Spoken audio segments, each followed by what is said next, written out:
യുവരാജ് ഗോകുൽ. ഞാൻ പറഞ്ഞത് യുവരാജ് ഗോകുൽ ഒരു നിമിഷം ഞാൻ വരാം.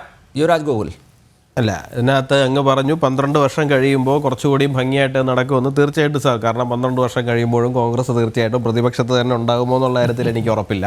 കാരണം എന്തായാലും ഭരണത്തിലുണ്ടാവില്ല എന്ന് എനിക്ക് 100% ഉറപ്പാണ്. പ്രതിപക്ഷത്ത് തന്നെ ഉണ്ടാകുമെന്ന് എനിക്കറിയില്ല. അതുകൊണ്ട് തന്നെ തീർച്ചയായിട്ടും 12 വർഷം കഴിയുമ്പോൾ ഇത് വളരെ ഭംഗിയായിട്ട് തന്നെ നടക്കും എന്ന് ഞാൻ അങ്ങയോട് വിനയപുരസരം പറയുകയാണ്. ഇനി അങ്ങ് പറഞ്ഞ ഒരുപാട് കാര്യങ്ങൾക്ക് എനിക്ക് മറുപടി പറയാനായിട്ടുണ്ട്. ഇന്ത്യയെ നിർമ്മിച്ചത് കോൺഗ്രസ് ആണെന്നാണ് അങ്ങ് പറയുന്നത്. ഇന്ത്യൻ നാഷണൽ കോൺഗ്രസ് ഉണ്ടായില്ലായിരുന്നു എന്നുണ്ടെങ്കിൽ ഒരിക്കലും എന്താണ് ഇന്ത്യക്ക് സ്വാതന്ത്ര്യം ലഭിക്കില്ലായിരുന്നു എന്നുള്ളതാണ്.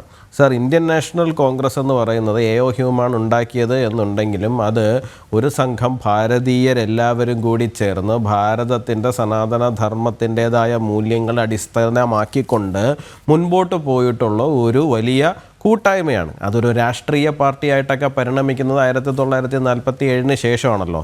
1947 ഓഗസ്റ്റ് 15 ഭാരതം സ്വതന്ത്രമാകുന്ന സമയത്ത്, ടെക്നിക്കലി സ്വതന്ത്രമാകുന്ന സമയത്ത് മഹാത്മാഗാന്ധി തന്നെ ആവശ്യപ്പെട്ടത് കോൺഗ്രസ് അല്ലല്ല, ഞാൻ പറയട്ടെ സാർ, കംപ്ലീറ്റ് ചെയ്യട്ടെ സാർ. 1950 സാർ നമുക്ക് ഭരണഘടനയൊക്കെ നിലവിൽ വന്ന്. അപ്പോൾ 1947 ഓഗസ്റ്റ് 15 എന്ന് പറയുന്നത് നമ്മളൊരു ടെക്നിക്കലി സ്വാതന്ത്ര്യത്തിലേക്ക് പോയി എന്നുള്ളതേ ഉള്ളൂ. ഒരു പൂർണ്ണ റിപ്പബ്ലിക്കായിട്ടൊക്കെ മാറുന്ന 1950 മാത്രമാണല്ലോ. ജനുവരി 26 നമ്മൾ റിപ്പബ്ലിക് ഡേ ആഘോഷിക്കുന്നത്. അപ്പോൾ ഞാൻ പറഞ്ഞു വരുന്നതെന്ന് പറഞ്ഞു കഴിഞ്ഞാൽ, ഇപ്പോൾ കോൺഗ്രസ് പിരിച്ചു വിടണമെന്നാണ് അന്ന് മഹാത്മാഗാന്ധി തന്നെ ആവശ്യപ്പെട്ടിട്ടുള്ളത്. കാരണം ഇന്ത്യൻ നാഷണൽ കോൺഗ്രസ്സിൽ കമ്മ്യൂണിസ്റ്റുകാർ പ്രവർത്തിച്ചിട്ടുണ്ട്, RSSകാർ പ്രവർത്തിച്ചിട്ടുണ്ട്, ഈ പറയുന്ന ഒരു സംഘടനകളുടെയും ഭാഗമല്ലാത്തവർ പ്രവർത്തിച്ചിട്ടുണ്ട്. കാരണം ഇന്ത്യൻ നാഷണൽ കോൺഗ്രസ് വിവിധ ആശയങ്ങളിൽ വിശ്വസിച്ചിരുന്നവർക്കും ബ്രിട്ടീഷുകാർക്കെതിരായിട്ട് ഉള്ള ഒരു പോരാട്ടത്തിനുള്ള ഒരു കോമൺ പ്ലാറ്റ്ഫോമായിട്ട് നിലനിന്നതാണ്. അതിനെ ജവഹർലാൽ നെഹ്റു ഒരു അവസരമായി കണ്ടു. അതിനെ ഒരു രാഷ്ട്രീയ പാർട്ടിയാക്കി അദ്ദേഹം കൺവേർട്ട് ചെയ്തു. അദ്ദേഹം ഒരു രാഷ്ട്രീയ പാർട്ടിയാക്കി ഈ കോൺഗ്രസിൻ്റെ മുഴുവൻ ലെഗസി ആ രാഷ്ട്രീയ പാർട്ടിയിലേക്ക് കൊണ്ടുവരികയും ഞങ്ങളാണ് സ്വാതന്ത്ര്യം നേടിയത് എന്നുള്ള തലത്തിലേക്ക് മുമ്പോട്ട് പോവുകയും ചെയ്തു. അതിനകത്ത് വലിയ തെറ്റൊന്നുമില്ല. കാരണം അതുവരെയും കോൺഗ്രസിൻ്റെ ഭാഗമായി നിന്നിരുന്ന ഒട്ടുമുക്കാൽ നേതാക്കളും 90% നേതാക്കളും അതിനോടൊപ്പം തന്നെ നിലയുറപ്പിച്ചിരുന്നത് കൊണ്ട് ആ ലെഗസി തീർച്ചയായിട്ടും ഇന്ത്യൻ നാഷണൽ കോൺഗ്രസിലേക്ക് തന്നെ വരും. അതുകൊണ്ട് മാത്രം മറ്റുള്ളവരാരും ഇവിടെ ഇല്ലായിരുന്നു എന്ന് പറയുന്നത് എങ്ങനെയാണ് സാർ ശരിയാവുക? ഇനി ഇന്ത്യൻ നാഷണൽ കോൺഗ്രസ് ഉണ്ടായില്ലായിരുന്നുവെങ്കിലും മറ്റൊരു പേരിൽ മറ്റൊന്നുണ്ടാവുമായിരുന്നു. കാരണം ഭാരതം ഈ സാർ പറഞ്ഞല്ലോ, മുഗളന്മാർക്കെതിരായിട്ട് മുഗളന്മാർ എത്ര വർഷം ഭരിച്ചു എന്ന് പറയുമ്പോൾ മുഗളന്മാർക്ക് കീഴടക്കാൻ കഴിയാതിരുന്ന അഹം സാമ്രാജ്യം ഇവിടെ ഉണ്ടായിരുന്നു, മറാഠ സാമ്രാജ്യം ഇവിടെ ഉണ്ടായിരുന്നു, വിജയനഗര സാമ്രാജ്യം ഇവിടെ ഉണ്ടായിരുന്നു. ഭാരതം ഒരു കാലഘട്ടത്തിലും ആയുധം താഴെ വെച്ചിട്ടോ പരിപൂർണമായിട്ടും ആർക്ക് മുമ്പിൽ അടിയറവ് പറഞ്ഞിട്ടോ ഇല്ല. ഭാരതത്തിൻ്റെ ഒന്നല്ലെങ്കിലും മറ്റൊരു പ്രദേശം സദാകാലവും പോരാടി തന്നെയാണ് നിലനിന്നിരുന്നത്. അല്ലാണ്ട് നിങ്ങൾ ചരിത്ര പുസ്തകങ്ങളിൽ എഴുതി വെച്ചിരുന്നത് പോലെ മുഗളന്മാർ ഇവിടെ വന്ന് കയറി ഇറങ്ങിയിട്ട് പോയപ്പോൾ ബാക്കി എല്ലാവരും കൂടി കയ്യും കെട്ടി അങ്ങ് നോക്കി വെക്കുകയൊന്നും അല്ലായിരുന്നു. 10-17 തവണ സോമനാഥ ക്ഷേത്രം ഇവിടെ തകർക്കപ്പെട്ടിട്ടുണ്ട് എന്നുണ്ടെങ്കിൽ 17 തവണ അത് പുനർനിർമ്മിക്കപ്പെട്ടിട്ടുണ്ട് എന്നുള്ളത് കൂടിയാണ് ചരിത്രം. 17 തവണ തകർത്തു എന്നുള്ളത് മാത്രമല്ല, 17 തവണയും അത് പുനർനിർമ്മിച്ചു എന്നുള്ളത് കൂടിയാണ് അതിൻ്റെ ചരിത്രം. എന്തുകൊണ്ടാണ് രാമജന്മഭൂമിയിൽ 500 വർഷം പോരാട്ടം നടന്നതുകൊണ്ട് മാത്രമാണ് സാർ കോടതിയിൽ ആ 920 പേജുള്ള ജഡ്ജ്മെൻ്റ് ഉണ്ട്. ഒന്നെടുത്ത് പരിപൂർണമായിട്ട് വായിച്ച് നോക്കിക്കഴിഞ്ഞാൽ കേരളത്തിലെ മലയാള മാധ്യമങ്ങളൊന്നും വലിയ രീതിയിൽ അത് ചർച്ച ചെയ്യാത്തത് കൊണ്ട് മാത്രമാണ്. അത് എങ്ങനെയാണ് ഒരു പള്ളിയായതെന്നും അത് പള്ളിയാണെന്ന് പ്രൂവ് ചെയ്യാൻ പറ്റിയിട്ടുണ്ടോ എന്നും ഒക്കെ ഉള്ള വിശദമായ ചർച്ചകൾ അവിടെ ഉണ്ട് സാർ. ഒരു കാലഘട്ടത്തിലും ഭാരതമോ ഭാരതീയരോ ഹൈന്ദവരോ ഒന്നും തന്നെ ഇവിടുത്തെ പോരാട്ടം അവസാനിപ്പിച്ചിട്ടൊന്നുമില്ലായിരുന്നു. അതുകൊണ്ട് ഇന്ത്യൻ നാഷണൽ കോൺഗ്രസ് ഉണ്ടായില്ലായിരുന്നുവെങ്കിൽ ഇന്ത്യക്ക് സ്വാതന്ത്ര്യം ലഭിക്കില്ലായിരുന്നു എന്നൊക്കെ പറഞ്ഞു വയ്ക്കുന്നത് തെറ്റാണ്. അത് സ്വാമി വിവേകാനന്ദനിൽ നിന്ന് ഇൻസ്പയർ ആയിട്ട് കയറി വന്നിട്ടുള്ള ആൾക്കാരാണ്. സുഭാഷ് ചന്ദ്രബോസും ഭഗത് സിംഗും ഒക്കെ ഉൾപ്പെടെയുള്ള ആൾക്കാർ അവർ തന്നെ പറഞ്ഞിട്ടുണ്ട്. ഈവൻ മഹാത്മാഗാന്ധി പോലും തന്നെ പറഞ്ഞിട്ടുണ്ട്. 1857 ഒന്നാം സ്വാതന്ത്ര്യ സമരം ഇവിടെ നടക്കുന്ന സമയത്ത് ഝാൻസി റാണിയുടെയൊക്കെ നേതൃത്വത്തിൽ ഇവിടെ ഒന്നാം സ്വാതന്ത്ര്യ സമരം നടക്കുന്ന സമയത്ത് ഇവിടെ ഒരു ഇന്ത്യൻ നാഷണൽ കോൺഗ്രസ് ഇല്ലായിരുന്നു സാർ. അന്നും ഭാരതം പോരാടിയിട്ടുണ്ട്. അപ്പോൾ സ്വാതന്ത്ര്യ സമരത്തിന് 65 വർഷത്തെ ചരിത്രമൊന്നുമല്ല ഉള്ളത്, അതിന് ഒരുപാട് കാലഘട്ടത്തിലെ ചരിത്രമുണ്ട്. ഇന്ത്യയിലേക്ക് ആദ്യമായിട്ട് അധിനിവേശം കടന്നു വന്ന അലക്സാണ്ടർ ചക്രവർത്തിയുടെ കാലഘട്ടം മുതൽ ഇങ്ങോട്ട് അതിനെതിരെ പോരാടിയ ഓരോരുത്തരും സ്വാതന്ത്ര്യ സമര സേനാനികൾ തന്നെയാണ്. അല്ലാണ്ട് 65 വർഷത്തെ കോൺഗ്രസിൻ്റെ ചരിത്രത്തിലേക്ക് അല്ലെങ്കിൽ ഇന്ത്യൻ നാഷണൽ കോൺഗ്രസ് എ.ഒ. ഹ്യൂം ഉണ്ടാക്കിയതിന് ശേഷമുള്ള കാലഘട്ടത്തിലേക്ക് ഇന്ത്യയുടെ മൊത്തം പിതൃത്വത്തിനെയും കൊണ്ട് കെട്ടരുത് സാർ. അതിന് സഹസ്രാബ്ദങ്ങളുടെ ചരിത്രവും പഴക്കവും പഴക്കവുമുണ്ട്, പോരാട്ടങ്ങൾക്കും ആ വീര്യമുണ്ട്, പോരാട്ടങ്ങൾക്കും ആ പഴക്കമുണ്ട്. നിങ്ങൾ കുറേ ചരിത്ര പുസ്തകങ്ങൾ നിങ്ങളുടേതായ രീതിയിൽ 1947 ശേഷം ഉണ്ടാക്കി വെച്ചു എന്നുള്ളത് കൊണ്ട് മാത്രം അത് ചരിത്രമാവില്ല. പിന്നെ ISRO ഉണ്ടാക്കിയ കാര്യമൊക്കെ പറഞ്ഞു. ISRO ഉണ്ടാക്കിയ കാര്യത്തിനൊക്കെ നമുക്ക് ആർക്കെങ്കിലുമൊക്കെ നന്ദി പറയാനുണ്ടെന്നുണ്ടെങ്കിൽ അത് ടാറ്റയോടും വിവേകാനന്ദനോടും നമ്മുടെ ഇദ്ദേഹത്തിനോട് വോളയാർ രാജാവിനോടും ഒക്കെയാണ് നമ്മൾ ആദ്യം പോയി നന്ദി പറയേണ്ടി വരിക. നിങ്ങൾ ബാംഗ്ലൂരിൽ പോയിട്ട് IISc ക്യാമ്പസിലേക്ക് പോയി കഴിഞ്ഞാൽ ആ ക്യാമ്പസിൽ എന്നും സ്വാമി വിവേകാനന്ദൻ്റെ സ്റ്റാച്യു ഉൾപ്പെടെ അവിടെ ഉണ്ട്. എന്തുകൊണ്ടാണ് എന്നുള്ളത് അതിൻ്റെ ചരിത്രമൊന്നും അങ്ങ് ഒരുപാട് അറിവുള്ള ആളാണല്ലോ, അങ്ങ് ഒന്ന് പഠിച്ചു കഴിഞ്ഞാൽ അങ്ങ് മനസ്സിലാവും. പിന്നെ ഈ നെഹ്റുവും അദ്ദേഹത്തിൻ്റെ കൊച്ചുമക്കളും ഒക്കെ കൂടി മറ്റേ വിദേശ നിർമ്മിത പ്രൈവറ്റ് ജെറ്റുകളിൽ ടൂറ് പോകുന്ന കാലഘട്ടത്തിൽ നമ്മുടെ ശാസ്ത്രജ്ഞന്മാർ ഇവിടെ തുമ്പയിൽ റോക്കറ്റ് ഉണ്ടാക്കാൻ വേണ്ടിയിട്ട് അതിൻ്റെ ഭാഗങ്ങളുമായിട്ട് നമ്മുടെ പഴയ കാരിയർ സൈക്കിളിൽ അതിൻ്റെ പാർട്ടും തള്ളിക്കൊണ്ടുവരുന്ന കാഴ്ചകളൊക്കെ ഇന്നും ഫോട്ടോഗ്രാഫുകളായിട്ട് നമുക്ക് അവൈലബിൾ ആണ്. അതുകൊണ്ട് ISRO ഉണ്ടാക്കാൻ വേണ്ടിയിട്ട് കോൺഗ്രസ് എടുത്തിട്ടുള്ള കഷ്ടപ്പാടുകൾ എന്താണെന്നുള്ള കാര്യത്തെക്കുറിച്ചിട്ടൊക്കെ ഇന്നാട്ടിലെ ജനങ്ങൾക്ക് നല്ല നിശ്ചയമുണ്ട്.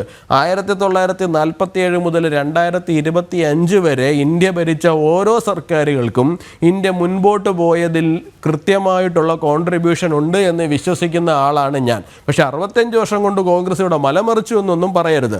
ഓരോ കാലഘട്ടങ്ങളിലും അതാത് കാലഘട്ടത്തിന് ചേരുന്നതോ ചേരാത്തതോ ആയിട്ടുള്ള നയങ്ങൾ സ്വീകരിച്ചിട്ടുണ്ട്. ആ നയങ്ങളിൽ ചിലത് ഭാരതത്തെ മുമ്പോട്ട് കൊണ്ടുപോകാൻ സഹായിച്ചിട്ടുണ്ട്, ചിലത് ഭാരതത്തെ പിന്നോട്ടടിക്കുവാനും വേണ്ടിയിട്ടും കൊണ്ടുപോയിട്ടുണ്ട്. ഉദാഹരണം പറഞ്ഞാൽ നെഹ്റുവിയൻ സോഷ്യലിസ്റ്റ് ഇക്കോണമി എന്ന് പറയുന്ന ഒരു കാര്യം ഇന്ത്യയെ എത്രമാത്രം പിന്നോട്ടടിച്ചിരുന്നു എന്നുള്ള കാര്യം 1990 ലിബറലൈസേഷൻ വന്നതിന് ശേഷം നമ്മൾ കണ്ടതാണ്. അപ്പോൾ 1947 മുതൽ 90 വരെ ഇന്ത്യയെ കൊണ്ട് കെട്ടിയിരുന്ന നെഹ്റുവിയൻ സോഷ്യലിസം എന്ന് പറയുന്നത് ഇന്ത്യയിൽ ഇത്രയധികം പട്ടിണി ഇക്കാലത്തിലും നിലനിൽക്കുന്നതിന് വേണ്ടിയിട്ട് കാരണമായിട്ടുണ്ട്.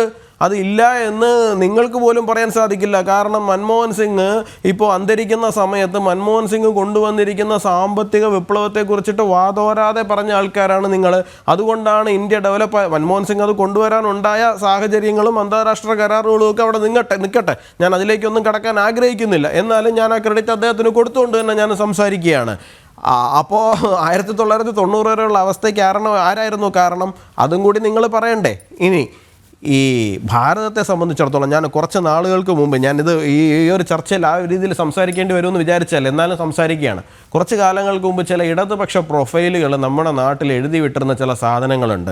അതായത് നിങ്ങൾ ന്യൂയോർക്കിലേക്ക് പോയി നോക്കൂ, അവിടുത്തെ നദികൾ ഭംഗിയായാണ് ഒഴുകുന്നത്. നിങ്ങൾ പാരീസിലേക്ക് പോയി നോക്കൂ, അവിടുത്തെ നദികൾ ഭംഗിയായാണ് ഒഴുകുന്നത്. ഭാരതത്തിലേക്ക് വന്ന് നോക്കൂ, ഇവിടുത്തെ നദികളുടെയൊക്കെ അവസ്ഥ ഇതാണ്. കാരണം ഭാരതത്തിൽ ഇതിനെയൊക്കെ അമ്മയായി കാണുന്നു, അതുകൊണ്ടാണ് ഇങ്ങനെ എന്ന് പറഞ്ഞിട്ട് സത്യമാണ് അവർ പറയുന്നത് കൊണ്ട് മാത്രം സത്യം അല്ലാണ്ടാവില്ലല്ലോ.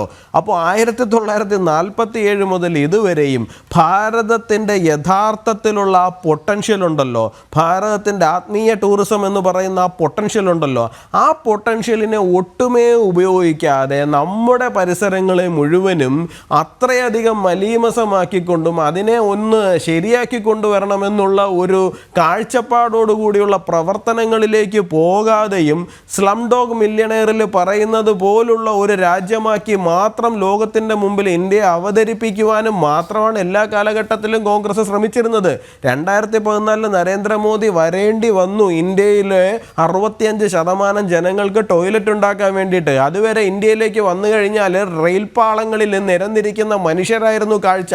ഇവിടെ കേരളത്തിലുള്ള ആധുനിക മനുഷ്യർ ഉൾപ്പെടെ ആ പാവപ്പെട്ട മനുഷ്യരെയും അവിടുത്തെ സ്ത്രീകളെ പരിഹസിക്കുവാനല്ലാതെ ഒരു തവണ പോലും അതിന് പരിഹാരം കണ്ടെത്തണമെന്ന് നിശ്ചയിച്ചിട്ടുണ്ടായിരുന്നില്ല നിങ്ങൾ ആരും തന്നെ.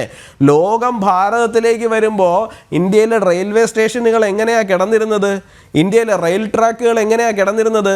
നമ്മൾ പണ്ട് ഇപ്പോൾ തിരുപ്പതിയിലേക്ക് പോകുന്ന സമയത്തായിരുന്നാലും ശരി തന്നെയാണ്. ഇപ്പോൾ റെനിഗുണ്ട സ്റ്റേഷനിൽ ഇറങ്ങി ഞാൻ കാളഹസ്തി ക്ഷേത്രത്തിലേക്ക് 2011 പോകുന്ന സമയത്ത് കാണുന്ന 2 വരിയിൽ നിരനിരയായിട്ടിരിക്കുന്ന മനുഷ്യരെയാണ് ഞാൻ കണ്ടുകൊണ്ടിരുന്നത്. രാവിലെ വെളുപ്പിനെ 5-5:30 മണിയാവുന്ന സമയത്ത്.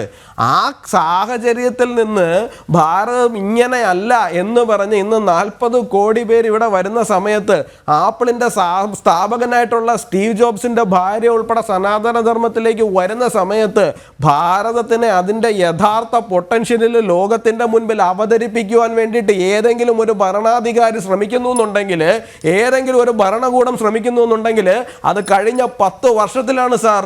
ഈ 10 വർഷത്തിൽ ചെയ്തിരുന്നത് പോലുള്ള പൊട്ടൻഷ്യൽ ഭാരതം എന്താണ് എന്ന് കൃത്യമായി ലോകത്തിന് മുന്നിൽ പ്ലേസ് ചെയ്യാനുള്ള ഒരു പരിശ്രമമെങ്കിലും നെഹ്റുവിന്റെ കാലം മുതൽ ഇങ്ങോട്ട് കാണിച്ചിട്ടുണ്ടായിരുന്നു എന്നുണ്ടെങ്കിൽ നിങ്ങൾക്ക് 2014 ഇറങ്ങിപ്പോകുന്ന സമയത്ത് 26%, 30% പോവർട്ടി ഇവിടെ ഉണ്ടാക്കി വെക്കുന്ന സാഹചര്യം ഉണ്ടാകില്ലായിരുന്നു.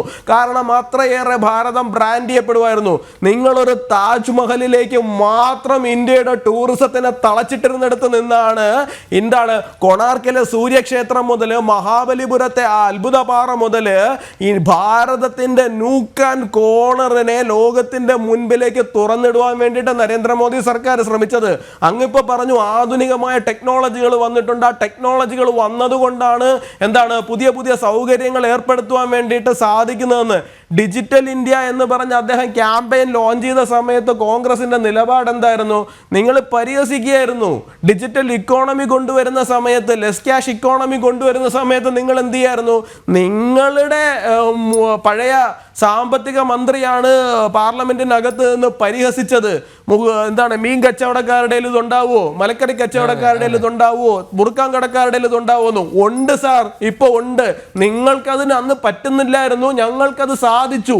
അപ്പോൾ ഭാരതത്തിനെ കൃത്യമായിട്ട് ലോകത്തിന്റെ മുമ്പിൽ അടയാളപ്പെടുത്തുവാൻ വേണ്ടിയിട്ട് സനാതന ധർമ്മത്തിനെ, ഹിന്ദു ധർമ്മത്തിനെ, ഭാരതത്തിന്റെ റിയൽ ആയിട്ടുള്ള ആത്മീയ പൊട്ടൻഷ്യലിനെ കൃത്യമായിട്ട് ലോകത്തിന്റെ മുമ്പിൽ പ്ലേസ് ചെയ്യുന്നതിന് വേണ്ടിയിട്ട്, ലോകത്തിന് മുമ്പിൽ പരിചയപ്പെടുത്തുന്നതിന് വേണ്ടിയിട്ട് 60-65 വർഷം ഭരിച്ച നിങ്ങളുടെ സർക്കാരുകൾ പരാജയപ്പെട്ടു പോയിട്ടുണ്ട്.